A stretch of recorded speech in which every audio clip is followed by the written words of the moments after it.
கண்காணிக்கும் உலகின் முதல் வர்த்தக செயற்கைக்கோள் ஸ்காட்-1. இந்திய ஸ்டார்ட் அப் நிறுவனம் உருவாக்கிய விண்வெளியை கண்காணிக்கும் உலகின் முதல் வர்த்தக செயற்கைக்கோள் ஸ்காட்-1 தென் அமெரிக்காவை படம் பிடித்து அனுப்பி தனது செயல்பாட்டை தொடங்கியுள்ளது. பெங்களூரை சேர்ந்த ஸ்டார்ட் அப் நிறுவனம் திகந்தரா இந்நிறுவனம் வர்த்தக பயன்பாட்டுக்காக ஸ்காட்-1 என்ற பெயரில் கண்காணிப்பு செயற்கைக்கோளை உருவாக்கியது. இதில் உள்ள கேமரா விண்வெளியில் பூமியை சுற்றி கொண்டிருக்கும் பொருட்களை கண்காணிக்கும் திறன் கொண்டது.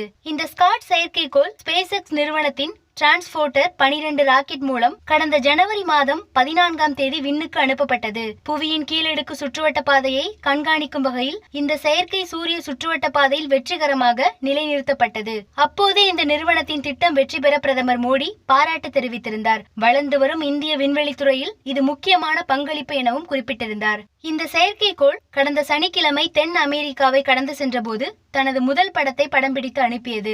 அதில் பூமியின் விளிம்பு ஒரு கோடு போலவும் அர்ஜென்டினாவின் பியூனஸ் ஏர்ஸ் நகரம் ஜொலிப்பதும் தெளிவாக தெரிகிறது. இதன் மூலம் ஸ்காட் செயற்கைக்கோளின் செயல்பாடு தொடங்கியுள்ளது.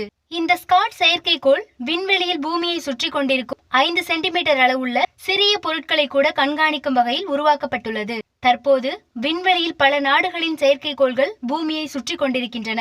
அதனால் இது போன்ற கண்காணிப்பு செயற்கைக்கோள்களின் தேவை தற்போது அவசியமாகியுள்ளது. இந்த கண்காணிப்பு செயற்கைக்கோள்கள் மூலம் பெறப்படும் துல்லியமான தகவல் மூலம் செயற்கைக்கோள்களை இயக்கும் நிறுவனங்களுக்கு முன்கூட்டியே தகவல் தெரிவித்து மோதல்களை தவிர்க்க முடியும். ஸ்காட்-1 செயற்கைக்கோள் தனது பணியை தொடங்கியது பற்றி எக்ஸ் தளத்தில் கருத்து தெரிவித்துள்ள திகந்தரா நிறுவனம் விண்வெளியில் மறைவிடங்கள் இல்லாத நிலை ஏற்பட்டுள்ளது என குறிப்பிட்டுள்ளது. இஸ்ரோ முன்னாள் தலைவர் சோம்நாத் வெளியிட்டுள்ள வாழ்த்து செய்தி திகந்தரா நிறுவனத்தின் கனவு நினைவாகி உள்ளது. ஸ்காட்-1 செயற்கைக்கோள் விண்வெளி சூழலை புரிந்து கொள்ளும் திறனை நிரூபித்துள்ளது என குறிப்பிட்டுள்ளது.